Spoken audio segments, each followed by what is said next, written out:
बिस्मिल्लाहिर्रहमानिर्रहीम। मैं हूं आपका होस्ट प्रोफेसर इकबाल हैदर और आप मेरा YouTube channel cricket with Iqbal Haider देख रहे हैं। डियर नाजरीन, पाकिस्तान और ऑस्ट्रेलिया के दरमियान दूसरा वनडे क्रिकेट मैच कल सुबह 8:30 बजे एडलीड में खेला जाएगा। और जो खबरें आ रही हैं वो तो भाई बड़ी खतरनाक हैं, क्योंकि विकेट जो है वो बना दी है ऑस्ट्रेलिया ने ग्रीन टॉप। और ग्रीन टॉप का मतलब क्या है कि just short of length ball होगी तो ऐसे बैट्समैन खेलने जाएगा तो बीट होगा। तो बड़ा सख्त किस्म का इम्तहान पाकिस्तान की बैटिंग का कल होने जा रहा है। और देखते हैं कि आया Pakistani batsman green top wicket के ऊपर कोई पौने 200 से 200 तक रन्स करने में कामयाब होते हैं या नहीं। क्योंकि अगर ये ग्रीन टॉप विकेट हुई तो 200 जो रन्स हैं ये मेरे ख्याल के मुताबिक विनिंग टोटल होगा। और अगर ये उसी तरह की विकेट्स हुई जिस तरह के पिछले 2 साल पहले T20 वर्ल्ड कप हुआ था, वहां पे सारी जो विकेट्स बनाई गई थी, तमाम पिचेस जो बनाई गई थी वो बॉलर को बड़ा फेवर कर रही थी। और आपको याद होगा कि जितने भी ओपनर्स थे, पूरे वर्ल्ड के जो ओपनर्स थे वो बुरी तरीके से वहां पे जाके फ्लॉप हुए थे।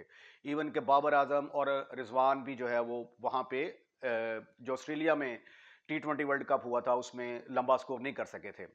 तो वो जो वर्ल्ड कप था वो ओपनर्स के लिए एक डरावना ख्वाब साबित हुआ था।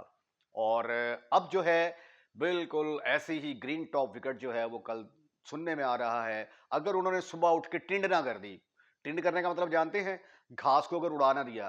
क्योंकि पाकिस्तान में अक्सर ऐसे होता है कि रात को विकेट जो है बड़ी ग्रीन टॉप नजर आ रही होती है और अगले दिन उसकी टिंड कर दी जाती है, सारा घास जो है वो उड़ा दिया जाता है।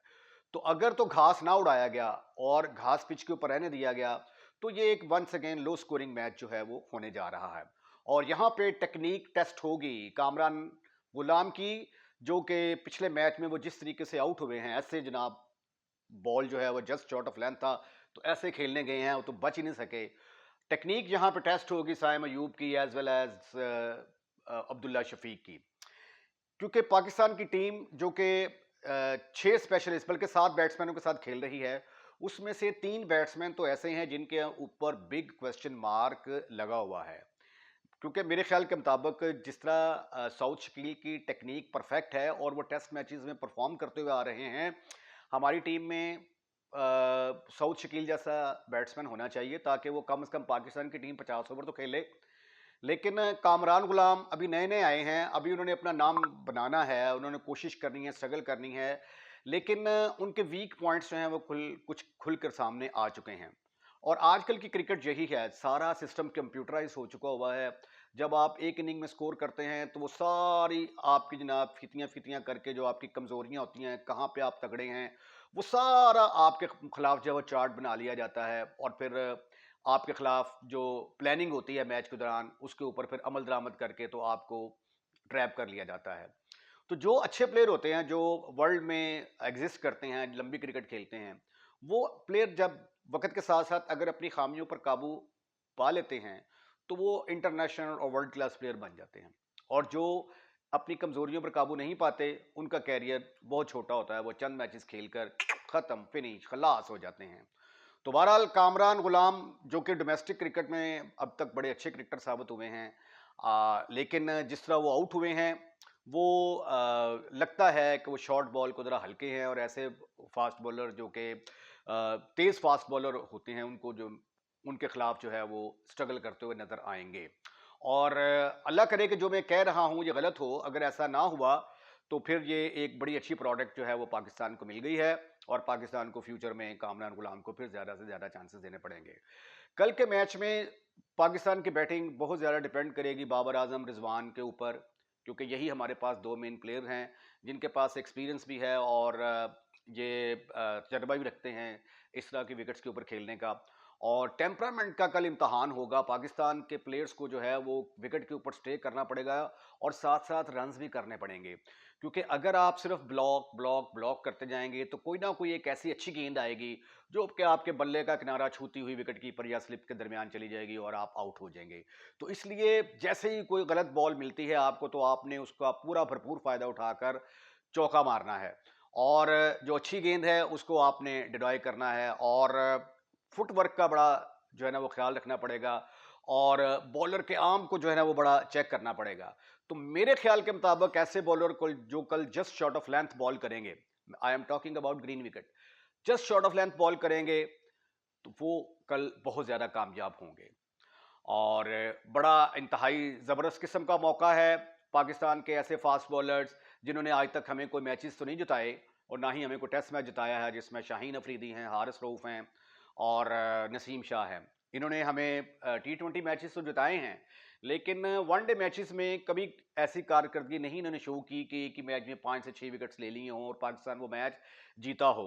आउट तो इन्होंने किए हैं, लेकिन इस सिचुएशन में किए हुए हैं कि जब मैच खत्म हो गया हो या पाकिस्तान वो मैच हारा हो, तो फिर आपको पता है बैट्समैनों ने हिट आउट गेट आउट करना होता है। तो जब आज इस सिचुएशन में विकेटें लेते हैं तो उसका टीम को फायदा नहीं होता।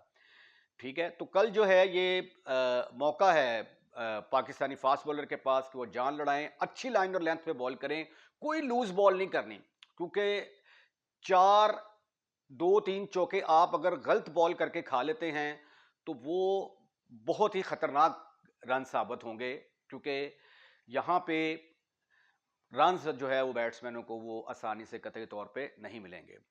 और मैं फिर एक पाकिस्तान की टीम को ये एडवाइस करूंगा कि अगर आप 4 फास्ट बॉलर, डेफिनेटली बात है 4 फास्ट बॉलर के साथ ही जाएंगे, तो एक फास्ट बॉलर जो है ना ये आपको ऐसा रखना चाहिए जो ऑलराउंडर हो।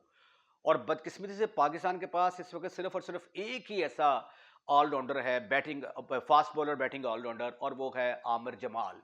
तो आमिर जमाल की शमूलियत को पाकिस्तान की टीम को मस्ट जो है वो करना पड़ेगा, और इस तरह जो है ये आपका बैटिंग बैलेंस भी अच्छा हो जाएगा। और आमिर जमाल ने भी साबित भी तो किया भाई साहब, जो पिछली टेस्ट सीरीज हुई थी ऑस्ट्रेलिया के खिलाफ, उसमें सबसे ज्यादा पाकिस्तान की तरफ से विकेटें लेने वाले आमिर जमाल ही थे। और ऐसे विकेटों पे सबसे ज्यादा रन भी तो इन्होंने किए थे, 1 2 इनिंग्स खेली थी बड़ी, एक 87 की इनिंग जो है ना ये मुझे याद है इन्होंने खेली थी, तमाम ऑस्ट्रेलियाई बॉलर को इन्होंने दौड़ा दिया था। तो इस तरह की विकेटों के ऊपर जो है ना उनको स्कोर करना भी आता है। तो मेरे ख्याल के मुताबिक पाकिस्तान की तरफ से आमिर जमाल की शमूलियत को यकीनी बनाना चाहिए। ठीक है, आप शाहीन शाह अफरीदी को बाहर नहीं बिठा सकते, हारिस रऊफ को बाहर नहीं बिठा सकते, और नसीम शाह को नहीं बाहर बिठा सकते, तो हुसनैन को बाहर बिठा दें, उसकी जगह पे आमिर जमाल को ले आएँ। अरफान खान न्याजी होगा, आपकी बैटिंग 8 तक चली जाएगी। अरफान खान न्याजी भी जो है वो मीडियम पेसर बॉलिंग कर लेते हैं।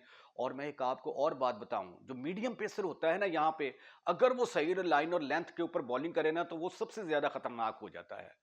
तो इसलिए अगर अरफान खान नियाजी अपनी सही लाइन और लेंथ पर कल बॉलिंग करते हैं और उनको बॉलिंग मिलती है, तो ये पाकिस्तान के लिए भी एक प्लस पॉइंट होगा और वो ज्यादा विकेट्स हासिल कर सकते हैं। अब शाहीन अफरीदी जिसको और हारिस रऊफ को आदत है कि ये बॉल को आगे पिच करते हैं, अगर आप कल बॉल को आगे पिच करेंगे तो आपको बाउंड्रीज लगेंगी। ठीक है, तो ग्रीन पिच है, उसका भरपूर फायदा उठाना चाहिए। और 175 and above will be a very difficult charges to chase. इसके साथ ही आज की वीडियो का अख्ताम करता हूं। उम्मीद है कि आपको ये वीडियो पसंद आएगी। इंशाल्लाह ताला अगली वीडियो में फिर मुलाकात होगी। अल्लाह हाफिज।